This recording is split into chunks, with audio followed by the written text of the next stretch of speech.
All right, folks, welcome back to another episode of the Locked On Pitt Podcast, your daily podcast covering the Pittsburgh Panthers, part of the Locked On Podcast Network, your team every day. As always, I am Nick Farabaugh, for Pittsburgh Sports Now. Call games at WPTS Radio, and I'm a production assistant at ACC Network. And folks, today we have a few things to talk about. Nike Sibande said he will return to the team in 2023, 2022, 2023, whatever you want to call that season. We'll talk about that, the importance of that, and what that means for next season and the building blocks Jeff Capel might have to work with in that season, should he get another year. We'll also talk about Pitt's defense, some very impressive stats coming out about the Pitt Panthers football team defense, and all that. It's coming up here on today's episode of Locked On Pitt.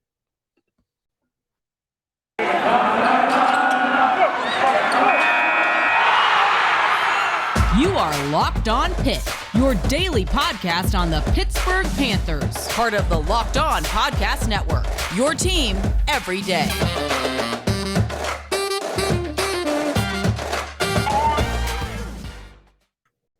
All right, folks, welcome back to the Locked On Pitt podcast. For today's episode, as always, thank you for making Locked On Pitt your first listen every day, folks. Leave a like, subscribe, do all that great stuff. Leave a review, give me feedback. I always appreciate that from you guys. I need the feedback in order to make this show as good as it possibly is, and so I always appreciate any help I can get from you guys. Now, loaded episode today.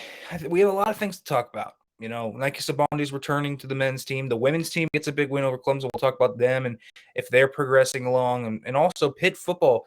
There's a debate. I think there's a debate to be had around the Pitt football scheme that can be talked about. And we will talk about that. But I do want to lead off the show with talking about my Nike Sibande, who said on 93.7 The Fan, Jeff Capel's radio show with Jeff Hathorn. It's a great show, and Jeff does a great job over there. But he, Sibande was one of the guests along with Justin Champagnie today. And what he said was he is coming back next year. Obviously, he's not playing this year after tearing his ACL and a game against Gannon. Just terrible luck for Pitt's program, and losing him was big because Pitt doesn't really have anyone to replicate what he does. And so getting him back next year is going to be exactly what they need in terms of the backcourt, right? The backcourt, like just on paper next year, the backcourt looks pretty solid. Like you can make a good argument that Pitt's backcourt is at least decent next year. You know, between Odukali, Burton, Horton, Sibande, and Zakuda, those are not bad. Those are solid. That's a solid core. Now you need another point guard. I think you need like a quarterback type point guard that can run the point, that can actually be a true point guard. Femi, isn't it? You know, even though he's done well with it this year, Burton isn't really a true point guard. So having a true point guard that can facilitate everything, that can set everything up, I think it will help the offense even more. You know, Burton is a ball handler and a good ball handler, but he's not a point guard. They need a true blue point guard. And I think that's going to be one of their big needs coming up in the offseason if Capel hits the portal. But getting Nike Sibande back's big. I think people underestimate kind of what Nike Sibande did last year.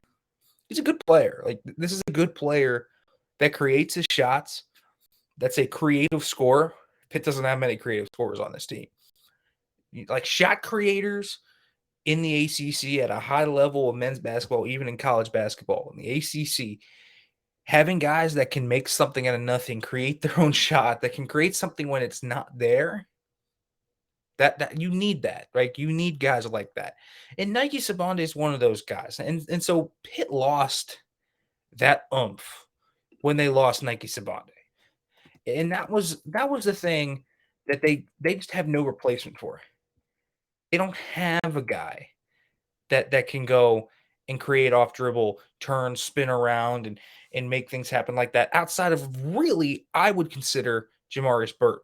And Burton's not the crafty, creative scorer that Nike Sibande is, because Nike can create such great ability off the drive, off those dribble drives into the paint, and he has a really good left hook. He has a really good right hook. He's got different. He's like double-handed at the rack, which is always a good thing to have because you can't force him one way or another.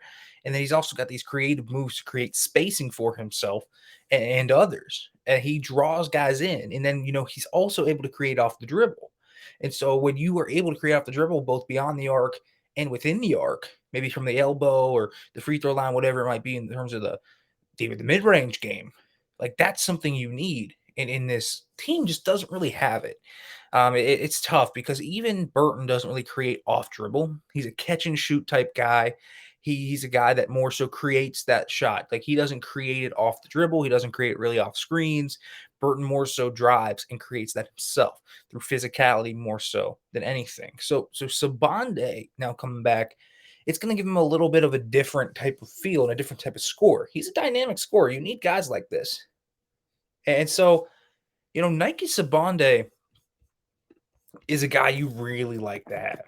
And I think that's exactly what they're going to get with him. And so the outlook is you have a good backcourt that needs a point guard.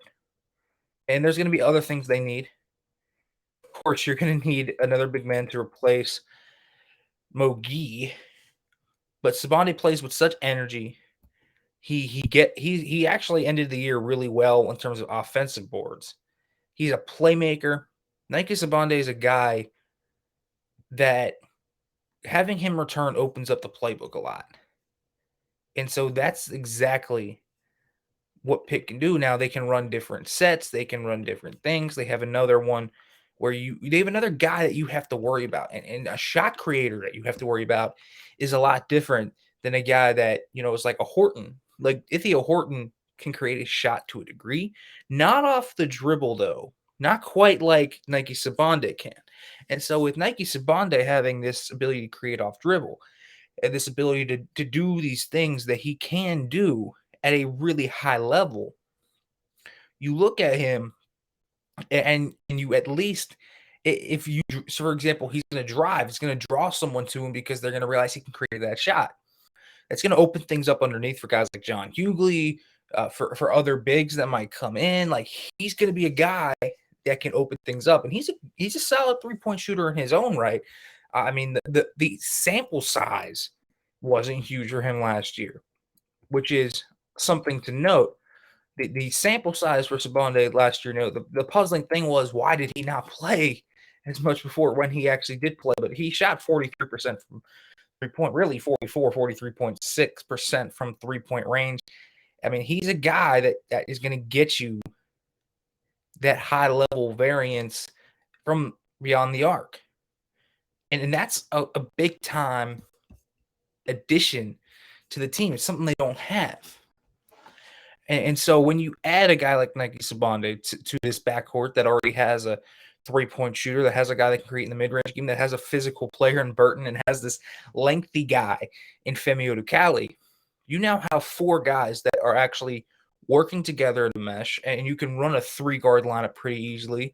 You can take breaks. You have different options. You can have an offensive lineup with Horton, Burton, and Sibande. You can have a more defensive, grinded-out type style with Burton, Odukale, and Sibande. And then you also, if you add a 5th guy to that rotation, that true blue point guard, right?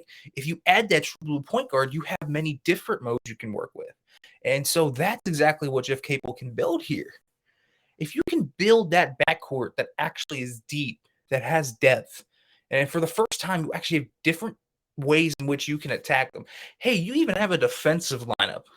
Like Ikuda is going to be viable at times too. Like, let's not completely dismiss him. Like he even if they have 5 guys ahead of him and he comes on, like he could be a viable option in a hyper defensive lineup where they feel like they need that extra defense, they need that extra energy. So they're going to have different types of options. If they can hit the portal and get a really solid point guard, it doesn't have to be a special point guard. It doesn't have to put up 20 points per game, but a point guard that can create lanes, that can get into passing lanes, that can distribute the ball well, that has good ball screen vision, that has just good court vision in general. If they can get a guy like that, it'll be good cooking for Pitt, because I fully believe one thing is that they're going to get John Hughley back. Marlon Barnes is committed. Keyshawn Hall, they're still recruiting him. The Brush program in Pitt are like this. Like they are like that. They are close. And so I don't see Hughley transferring. I think Pitt's going to be able to get Hughley back. Now, you can talk about other guys, Femi Odukali, other guys like that, but I think they're going to get back John Hughley. And I think mostly this backcourt's going to stay intact. So you get at those three back, even if you are minus Odukali, for example, and Femi, I know Femi can be frustrating, but having him back would be nice for his length, for his ability to create. He's got upside, like the physical upside is clear there with Femi Odukali. But you're going to have a solid backcourt and a deep backcourt.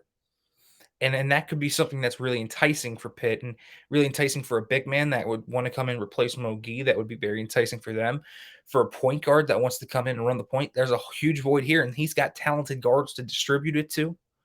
So there's different things that you look at, and there is a path here to where Pitt can be a decently tough team to out next year, and that's certainly one way to do it. And Sibande coming back, it's the first step in abetting that and aiding that process for Jeff Capel. So it's nice to have it back, and I think that getting Nike Sibande back is a good first step. So we'll talk about Pitt's defense now. I know there's the whole debate about scheme and what it is, but the efficacy, it's undeniable when you look at the stats. However, first, folks, I want to let you know about GetUpside because this is Nick Faribault with an incredible app who buys gas for everyone. You need to know about GetUpside. My listeners are earning cash back for every gallon of gas every time they fill up. Just download the free GetUpside app in the App Store or Google Play right now. Folks, use the promo code SCORE for 25 cents per gallon or more on your first fill up. Cash back. Don't pay full price at the pump anymore. Get cash back using GetUpside. Just download the app for free and use the promo code SCORE for 25 cents per gallon or more on your first tank. Folks, some people are making up to $200 to $300 a year in cash back, and there's no catch. The cash back is added right to your bank account, and you can cash it anytime to your bank account, PayPal, or an e-gift card for Amazon and other brands. Just download the free GetUpside app and use the promo code SCORE to get 25 cents per gallon or more cash back on your first tank. That's code SCORE. All right, folks, welcome back to the Locked On Pitt podcast. As we are here talking a little bit about Nike Sibande earlier, now I want to move to the Pitt defense and kind of talk about, like, I just find it interesting that, we as fans and even analysts are critical of Pat Narduzzi's scheme for a lot of different reasons. Because you have games like Oklahoma State, UCF, Clemson, right? Like these games that are big. Western Michigan is obviously the biggest example of such. Like you have these games, and people get on Narduzzi's case about it. And it's actually very interesting to me to look at it when you look at top stats and where Pitt ranks in a lot of these top stats. I'm not talking like total yardage, passing yardage. Like they're going to give up things like that, right? Like that happens. It happens to Pitt. So I don't view it as like giving up yards is different than simply letting them walk down the football field. Because you can give up yards. You can be good in the red zone. You can be good on third down. This Pitt team's always among the best in third down, fourth down, red zone defense. They're very good in those areas. This is a Pitt team that has always been good in those areas. And as Narduzzi has really recruited to his personnel, that's been something to me that's always stuck out. And I actually really appreciate that about Pitt and what Pat Narduzzi does. It's a run first stop scheme. And so when you look at what Pitt's going to do and what they have to do defensively, the pass is going to be given up every now and then. It happens. Pitt is a volatile scheme. The quarters to keep them in man like that, I get it. It can be frustrating. It can be tough.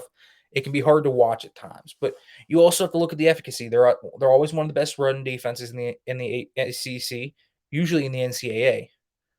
They always lead the NCAA in sacks or top three. always wreaking havoc. In terms of that havoc stat, I like the havoc stat. If you don't know what havoc is, it's, tackles for loss, passes defensed, pressures, QB hits, sacks, all that taken into account. The havoc score, Pitt's always at the top of it because they play a really aggressive defense, and their pass rushers are so good and talented. Narduzzi's scheme, though, it has proven to be effective. Maybe against top conference teams, and I think there is criticism to the scheme, but Pick Six previews had top defenses a 3-year average over 2019 to 2021. It's opponent adjusted per play. The top 5: Georgia, Clemson, Alabama, Pitt, Iowa. I mean, Pitt is in that conversation with Clemson, Georgia, and Alabama. It's impressive. It really is, especially when you look at how Pitt recruits compared to those 3 schools. That's the real impressive thing. It shows me good coaching, good talent evaluation. The scheme works a lot as well. And Pitt, I think this is one of the things I'm excited about with the ACC championship and the potential bump up in recruiting. Narduzzi could actually get high pedigree guys to play in his scheme. If you know anything about his Michigan State scheme, look at what he did when he got great corners and good safeties. Man, that thing was humming. I mean, it was unstoppable almost. It was hard to get through. When he had guys there that were great corners, it was as stalwart of a defense as you will get. Now, there's criticisms, and I think that, not playing a nickel package is really stupid. I hate that about his scheme.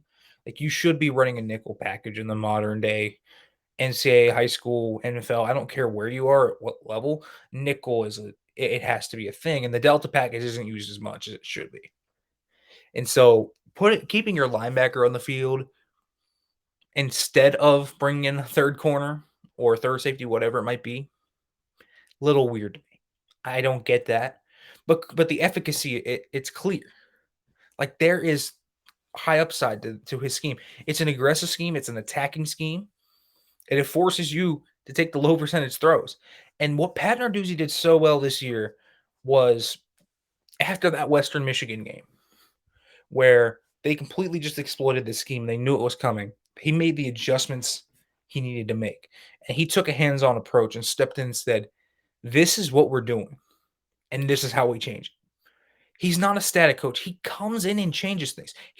People don't realize how adaptive Narduzzi is.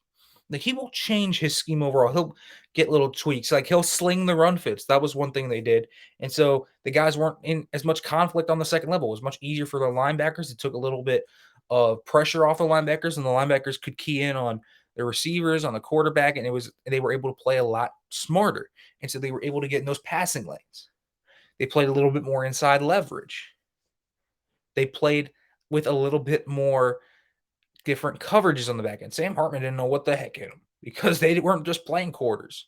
They were playing cover 2. They mixed in some cover 3. They mixed in a few of these different coverages. He's not a guy that's static. And when things happen, and that game was a debacle, and Narduzzi knew it, he made the changes necessary to change it. And I thought that was really good. And so the scheme, it is what it is. But clearly, and you could see it, they get the most out of the talent. They maximize it. The talent evaluation is good. And the defense has been one of the best in the nation over the past 3 seasons. Number 4, only behind Georgia, Alabama, and Clemson. That's an absurd stat. And I think we do need to give Narduzzi a little bit more credit for what he's done here as a defensive guru and overall what that has bared in the fruits of his labor. So I think we need to talk about that a little bit more. All right, folks, let's talk about the women's team. Where are they at after their win over Clemson tonight? However, first, folks, let me let you know about Built Bar because, listen, it's almost the end of January, and I know you had those New Year's resolutions at the beginning of the month, and if yours was about getting fit or staying healthier, I got the right thing for you. Built Bar. Built Bar is the protein bar that tastes like a candy bar, maybe even better than a candy bar, and they make it easier to stick to that resolution because it tastes so good you'll want to eat it, unlike most protein Bars, folks, I know you want to eat healthy, but that can become hard. But Built Bar doesn't make it hard at all. It's covered in 100% real chocolate, but compared to candy bars, you get all the health benefits of a protein bar. Low calories, low sugar, low net carbs, high in protein. You get all the health benefits of a protein bar with the taste of that unhealthy candy bar. And folks, there's so many flavors to choose from: coconut almond, peanut butter brownie, raspberry, cookies and cream, salted caramel, mint brownie, and many more. And in fact, Built is always coming out with new limited time flavors, so check out Built.com to see what's new. Folks, go to Built.com, use our promo code LOCKED15. Again, that's the promo code LOCKED15. You get 15% off your order. Just use the promo code LOCKED15 for 15% off at Built.com.